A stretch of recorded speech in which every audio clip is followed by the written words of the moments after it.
I'm sure that's going to be attacked in the courts, and I'm sure it's going to fail.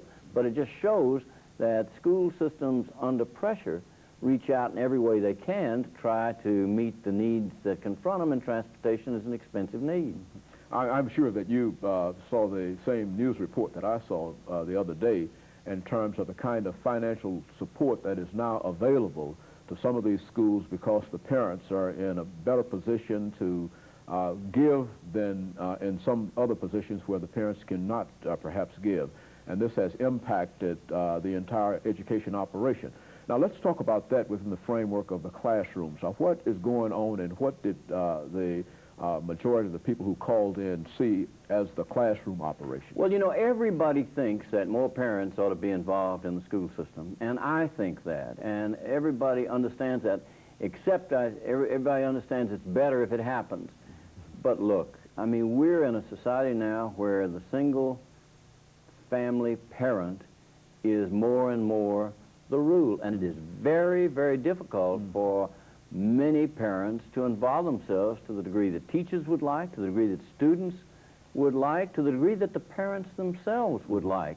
And so we're finding that where it's possible, for again, in areas where families are stable, high-rent neighborhoods, mothers have time, fathers have jobs that give them time off, the relationship is terrific between the parent and the school. But in other areas, rural areas, for example, in farm time, when the crops have to be harvested, both parents sometimes are in the field. One father works the fields, the mother works in the factory. Inner cities, mothers with 2, 3 children, on age-dependent children, through no fault of their own, cannot participate in school activities. So when you talk about equity in the schools, you're talking about a lot more than money. You're talking about parental involvement.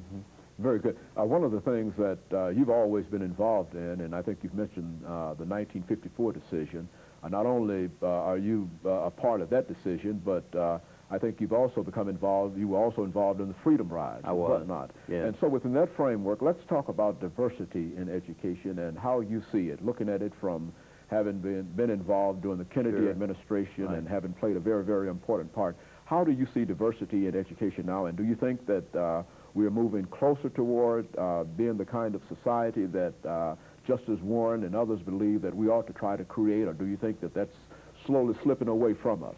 Well, I obviously think that we have not reached a point in this society when we can forget about affirmative action. I mean, you can't take a century of slavery and a century of segregated discrimination and overcome it from 1954 to 1991.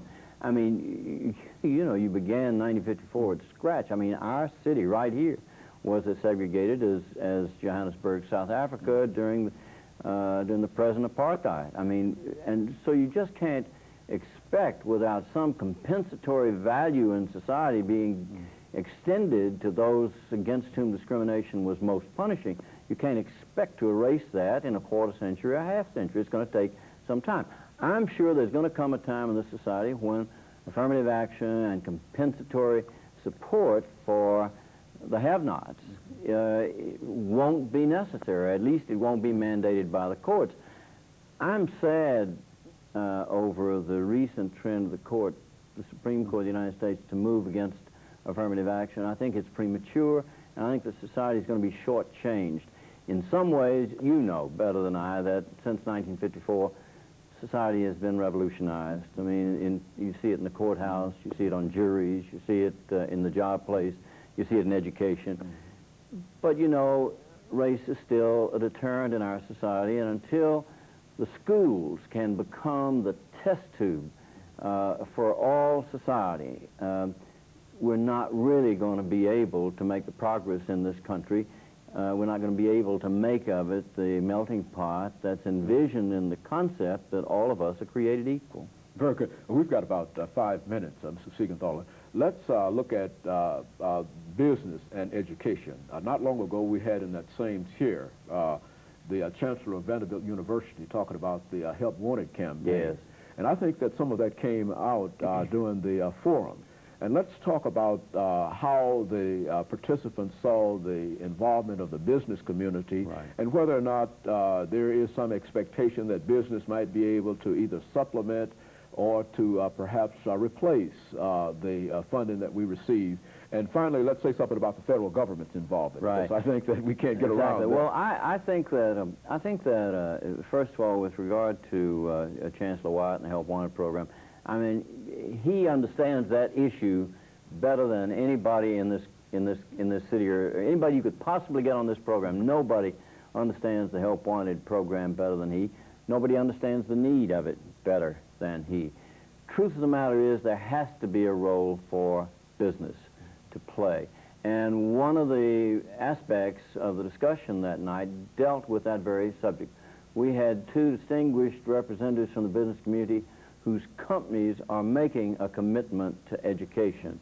And Governor McWhorter invited more and more business involvement.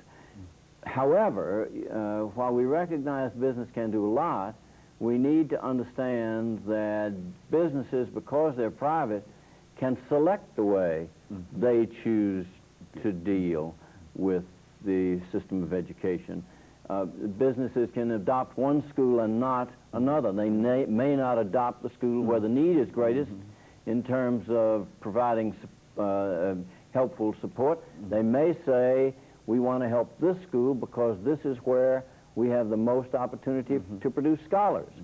Overall, I think business understands that if the quality of education in Tennessee is low, the quality of the workforce is going to be low. If they don't put money into education now, and they should put tax money into education now, but if they don't put money into education now, they're going to have to pay for it, training talent or importing talent down the road. So the time for business to take part, and that includes my business as well as every other business in this state, time to take part to the extent that you can afford it is now, when the state's in need and when the opportunity is great and the challenge is great. Finally, a minute for the federal government. I think that that's about how much time was given on the forum. Well, it was about that time. Milton Goldberg was there, and he said the federal government's not going to be able to provide much help. I'm sorry to say that the Secretary of Education, my friend, former Governor of Tennessee, Alexander, is pushing that voucher program. I think it's a mistake. I think it's self-defeating, but that came out on the program, too. Very good. And Mr. Seigenthaler, let me thank you for coming by and giving us that very, very important information today. We certainly did not cover everything, but I think that our audience has a fairly good idea of the things that went into making that forum and the importance of that forum, even though some people might not have agreed to how important it was. And we just want to thank you for coming by and giving us that information. And not only that, we also would like to encourage our viewers to look at A Word on Words, because we've had an opportunity to see that on WCDN, and we were very, very encouraged, and it's a very, very informative kind of show. And let me encourage you to tune in again next week for another informative edition of Comments. Good morning.